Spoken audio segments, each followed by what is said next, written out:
Assalomu alaykum hurmatli foydalanuvchilar. Bugun 112-mavzu masala Rich mavzusini ko'rib chiqamiz. 4-sinf kitobi. Tabiatdagi go'zallik ko'p jihatdan o'q, burish, markaziy simmetriya evaziga yaratiladi. Rasmda go'zal simmetrik shaklning yana bir namunasini ko'rib turibsiz. Misollarni yeching va rasmning har bir qismi butun rasmning kichraytirilgan nusxasi bo'ladigan naqsh yaratish usulining nomini toping degan ekan. Mana bu naqshni yaratish usulining nomini topishimiz kerak ekan. Endi birinchi misolimizda qo'shish. 6 ga 9 qo'shganimda 15 bir yotda, 5 ga 2 7, bir dildagi bilan 8. Undan keyin 5 ga 2 ni qo'shdim 7, 3 ga 8 11 bir yotda, 4 ga 1 5, bir dildagi bilan 6, 61785 hosil bo'ldi. Ikkinchi ishimiz ayirish.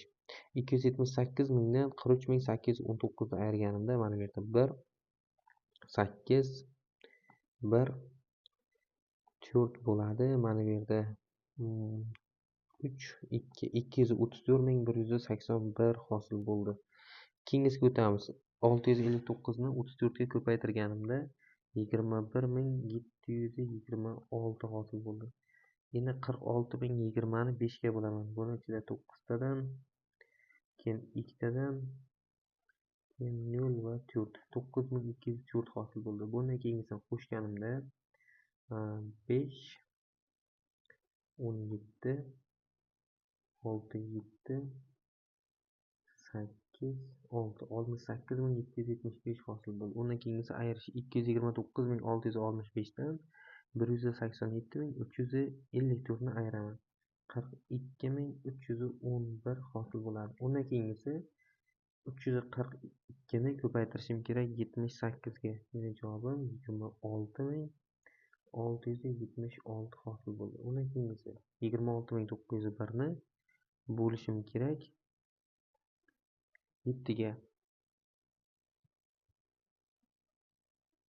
3843 hosil bo'ldi. Endi hamma misolni ishlab bo'ldik. Endi harflar qo'yishimiz kerak va joylashtirib chiqaman. 3843 F harfi turibdi.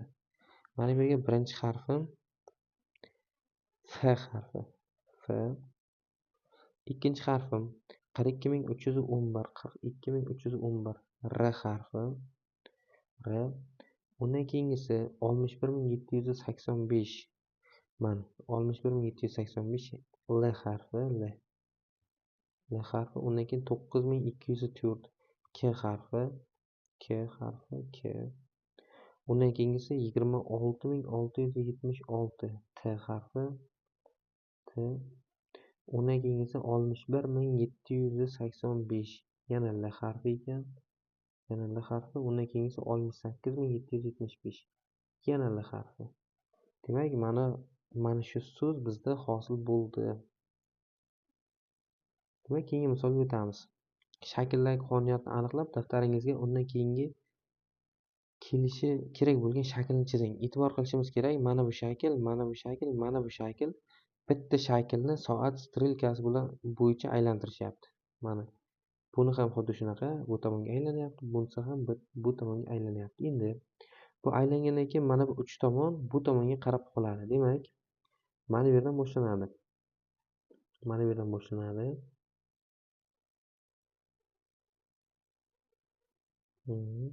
Ketdi. 4 ta yuqoriga chiqaman. Endi bu tomondan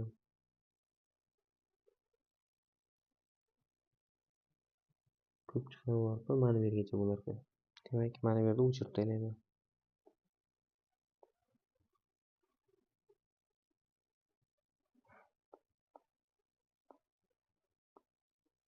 Mana bu shakl hosil bo'ldi bizda.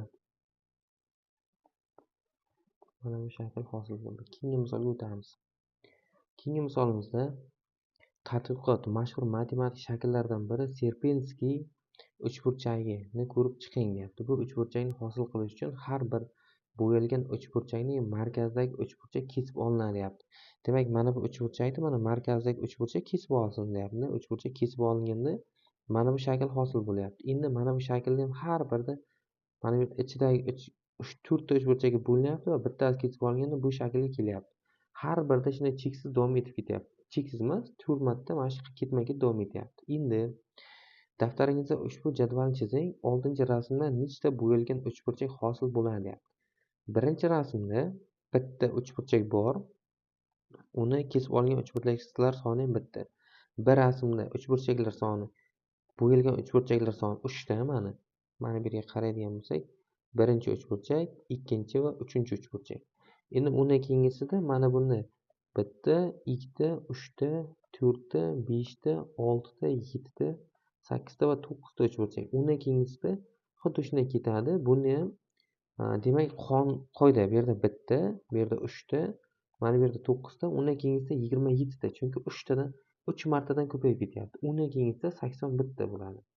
Mana endi jadvalga qaraydigan bo'lsak, mana A da 3 ta bor, B da A da bitta, B da 3 ta, D da 9 ta, I da 27 ta va F harfida 81 ta bo'lgandan keyin bizlarda gen topish uchun 81 ni ko'paytiraman 3 ga. Bu degani 243 dona bor ekan. Demak, G harfida 243 dona uchburchak bor ekan. Endi kesib olingan uchburchaklar soni birinchisida bitta, ikkinchisida 4 ta. Bu yerda qanaqa qonuniyat bo'lyapti? Mana bu birinchidagi son 3 ni ko'paytiryapti 1 ga va 1 qo'shilyapti. 3 kara 1 3, 1 ni qo'shsam 4. Endi 4 ni ko'paytiryapti 3 ga, qo'shyapti 1 ni 13 hosil bo'lyapti. Keyin 13 ko'paytirilgan 3 bo'lyapti va yana 1 qo'shilyapti 40 hosil bo'lyapti. 40 ni 3 ga ko'paytirib 40 ni ko'paytiryapti 3 ga va qo'shyapti 1 ni 121 hosil bo'lyapti. Undan keyingisini nima qilamiz? 121 ni ko'paytiraman 3 ga va qo'shaman 1 ni. Buni ko'paytirganimda 3, 6, 363 plus 1. Jami 364 ta uchburchak hosil bo'lar ekan. 364 ta. Mana bu yerda uchburchaklar soni, kesib olingan uchburchaklar soni. Keyingi misolga o'tamiz. Ochiq matematika darsi uchun sinfda har birida 5 nafar o'quvchi bo'lgan 6 ta guruhga bo'linish kerak deyapti. Shu yerga e'tibor qilingizlar. Qara, har birida 5 nafardan o'quvchi bo'lgan 6 ta guruh. Mana. Demak, bolalar nechtaligini topa olish uchun 5 ni ko'paytiraman 6 ga. 5 ni 6 ga ko'paytirganimda jami 30 dona o'quvchi bor ekan. Endi 2 nafar o'quvchi darsga kela olmaganligi sababli. Demak, 2 nafar o'quvchi kela olmagan. 30 dan ayiraman 2 ni. 30 dan 2 ni ayirganimda 28 nafar bola darsga kelgan. Endi deyapti, o'qituvchi sinfda 7 ta teng guruhga bo'ldi. 28 ta bolani 7 ta guruhga bo'libdi. 28 demak 7 ga bo'laman. 28 ni 7 ga bo'lganimda 4 tadan. Ochiq darsda har bir guruhga nechta nafar o'quvchi bo'lgan? Demak, bizlarda 4 nafar o'quvchi bo'lgan ekan. Keyingi misolga o'tamiz. Boshqalardan ajralib turgan rasmni toping, deyapti. Boshqalardan ajralib turgan rasmni toping. Demak, hozir mana bu yerga o'zimiz uchun doskacha yaratib oldik. Endi misol ishlash boshlaymiz. Qarangizlar. Birinchi o'rinda bir-biridan qanday farq qilayotganini topishimiz kerak. Mana bu yerga qaraydigan bo'lsak, mana bu hammasi bir tomonga qarab aylanyapti. Mana bunday bir tomonga qarab, mana bunday bir tomonga qarab aylanyapti bular. Hammasi aylanish yo'nalishi bir xil. Soat strelkasi bo'ylab. Bu ikkinchisida ham xuddi shunaqa vaziyat.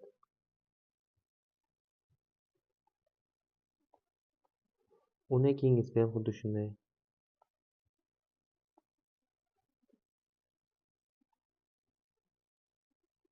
Bunda ham xuddi shunaqa vaziyat.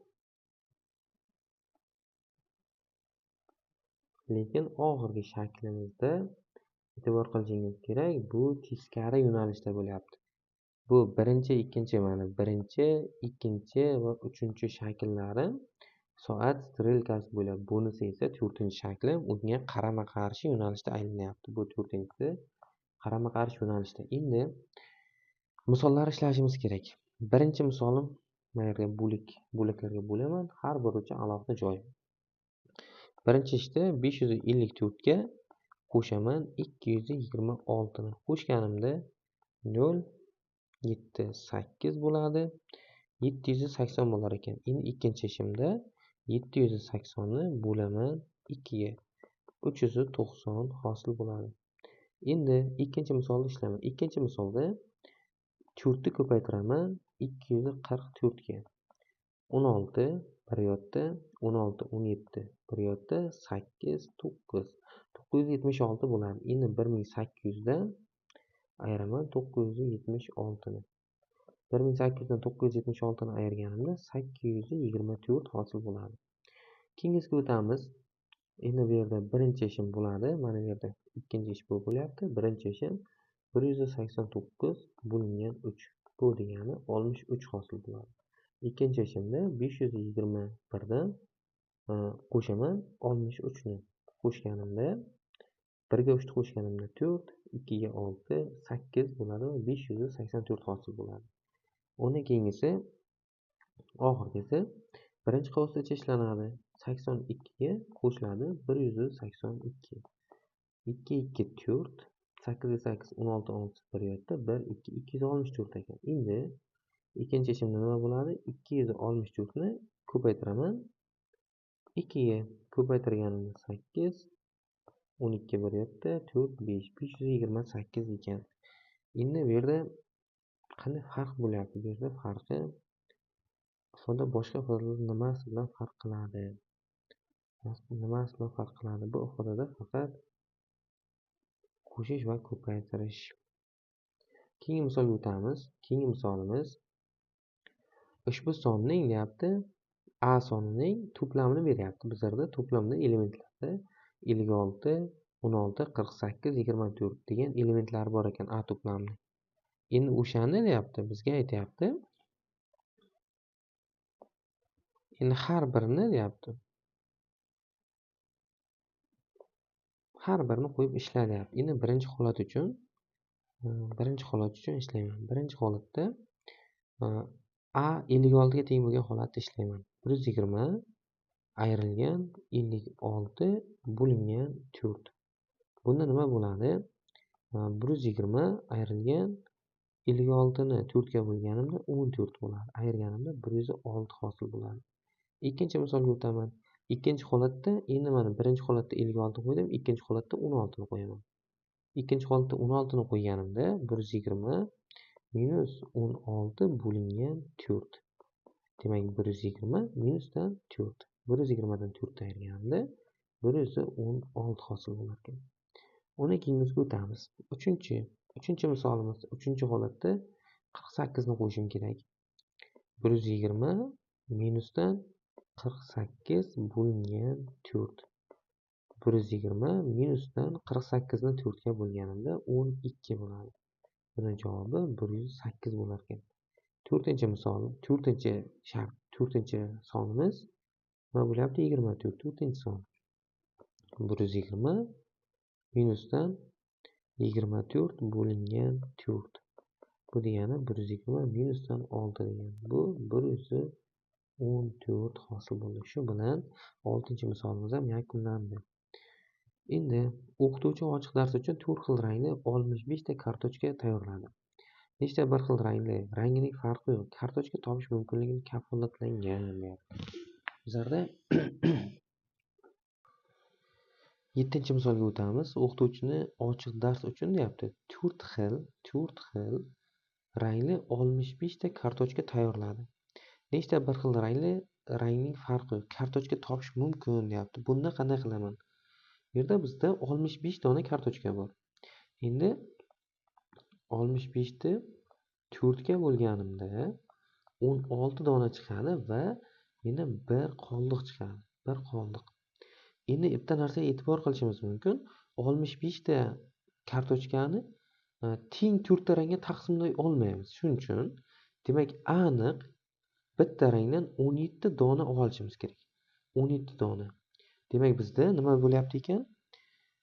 Nechta bir xil rangli farqi kartochka topish mumkinligi kafolatlangan. Demak 17 dona qaysidir rangdan olamiz. Demak 17 dona kafolatlangan ekan. Keyingi misolga o'tamiz. Ifodaning qiymatlarini hisoblang, olingan qiymatlar to'plamini yozing.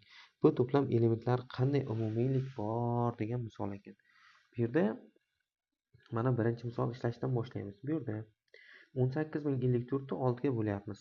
18054 ni 6 ga bo'lganimizda nima chiqadi? 3009 hosil bo'ladi. Mana birinchisidan shu chiqdi, birinchi ishdan. Endi ikkinchi ish bajariladi. Ikkinchi ishda 2007 24048 24048 bo'lishim kerak 8 ga.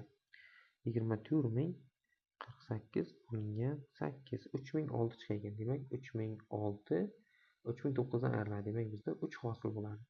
Undan keyingisi birinchi qovusdan ishlab chiqaman. 3 ko'paygan 343 bo'lingan 980 ni 4 ga bo'laman. Uni chiqqan javobni 5 ga bo'lganimda 49 hosil bo'ladi. 49 hosil bo'lgandan keyin birinchi 343 ni ko'paytiraman 3 ga bo'laman 49 ga. Buning javobi 21 hosil bo'ladi. Undan keyingisi ketma-ketlikda mana birinchi ish, ikkinchi ish va uchinchi ish ketadi. Chunki mana ko'p bo'lishlarning kuchi teng. Shuning uchun chapdan o'ngga qarab ketma-ketlikda bajariladi. 24650 ni bo'lishim kerak 17 ga. Buni bo'lishim kerak 50 ga. 29 chiqar ekan. 29 dan ayiraman 17 ni. 29 dan ayirganimda 17 ni menda 12 degan javob chiqdi. Endi bu qanaqa to'plam bo'ldi? 3, 21 va 12. Bu yerda qanaqa umumiylik bor? Umumiylik bu yerda hammasi 3 ga bo'linadigan sonlar to'plami ekan. Keyingi misolimiz bu yerda aytyapti. Tadqiqot eng mashhur kataklardan biri Pifagor daraxtini yasang deyapti. Balandligi 8 katak bo'lgan ustun chizing, uning oxirida ikkita dumaloq kurtak chizing deyapti. Mana chizdi, 8 sm chizdi, unga ikkita kurtak chiqardi. Bu kurtakning uzunligi 4 ta katak bo'lgan ikkita novda chiqaring. Novda chiqaryapti. Adashib ketmaslik uchun bu kurtaklarni bo'yang. Mana bu yerda bo'yayapti. Keyingilarini ham bo'yab ketyapti. Shu holatda davom etyapti. Har bir novdaning uchiga yana bittadan kurtak chizing va har bir kurtakdan uzunligi 1 katak bo'lgan ikkitadan novda chizing. Shu orqali mana bu hosil bo'lyapti. Buni yana chizib ketsak, yana dalshi bundan-da kattarib ketishi mumkin. Keyingi darslarda ko'rishguncha kanalga obuna bo'lib qo'yishni unutmang. Videolarni do'stlaringizga ulashing. Xayr, salomat.